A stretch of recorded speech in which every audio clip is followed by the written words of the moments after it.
సమ్మక్క సారక్క పూజ చేయాలి అని మళ్ళీ మొదలు పెట్టామన్నమాట. ఇంకా ఈసారి జాగ్రత్తగా ఒక బౌల్లో కడిగి ఆ నీళ్ళని చెట్లకు పోసాను.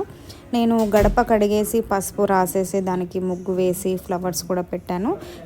ఇంకా మొత్తం పీటనంతా డెకరేట్ చేయడం మా అత్తయ్య బాధ్యత. ఇంకా అంతలోపు నేను ముగ్గేసేసాను, బయట ఫ్లవర్స్ అవన్నీ పెట్టాను అనమాట.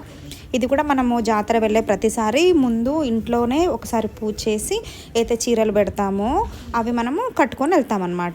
సో ఆల్రెడీ మనము ఒక బాక్స్ నిండా పసుపు కుంకుమ పెడతాం కదా, అదే పసుపుతో మొత్తం పీట అంతా కూడా అలకాలన్నమాట. నీట్గా అలికి ఇక్కడే అమ్మవారిని కూడా మనము డెకరేట్ చేయాలన్నమాట. ఆల్రెడీ ఏదైతే బౌల్లో పెడతామో అదే పసుపు అదే కుంకుమ ఇక్కడ దేవుడికి వాడతాము.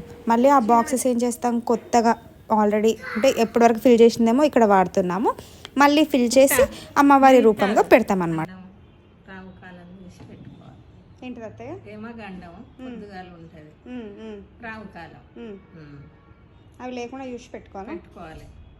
అత్తయ్య ఇది కుట్టించిన బ్లౌజ్ పెట్టద్దా? ఎప్పుడు కానీ దేవుని దగ్గర కుట్టించినవి పెట్టద్దా? అంటే ఇది వేసుకోలేదు, నేను దేవుడి దగ్గర వేసుకుందామని. కొంగులు కుట్టించినవి పెట్టాము చీరలు.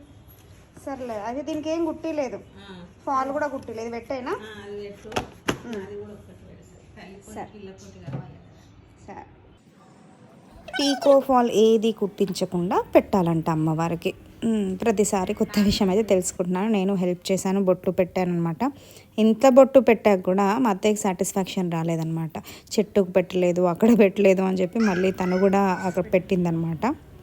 తర్వాత చెప్పాను కదా ఆల్రెడీ బౌల్స్ మనం ఫస్ట్ దేవుడికి మొత్తం వాడాం కదా పసుపు కుంకుమ, ఇక్కడ బౌల్స్ కొత్త కుంకుమ కొత్త పసుపుతో ఫిల్ చేసాం. అంతలోపు పిల్లలకి నేను కాళ్ళకి పసుపు పెట్టుకొని రెడీ అయ్యానమాట. సమ్మక్క సారక్క ఇద్దరు కాబట్టి 2 టెంకాయలు తీసుకున్నాము. 2 టెంకాయలకు కూడా ఇలా పసుపు కుంకుమ ఫుల్గా పెట్టాలి. ఇక్కడ ఏంటంటే బెల్లము మనం ప్రసాదంగా ఇస్తాం, బంగారం. పసుపు కుంకుమ నిండుగా కనిపించాలి.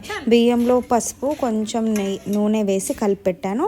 బెల్లం 2 తీసుకున్నాము, అలాగే టెంకాయలు 2 తీసుకున్నాము.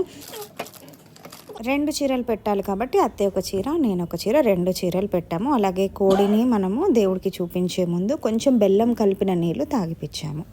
సో మొత్తం టెంకాయ పగల కుట్టాక 2 పార్ట్స్గా చేసాము.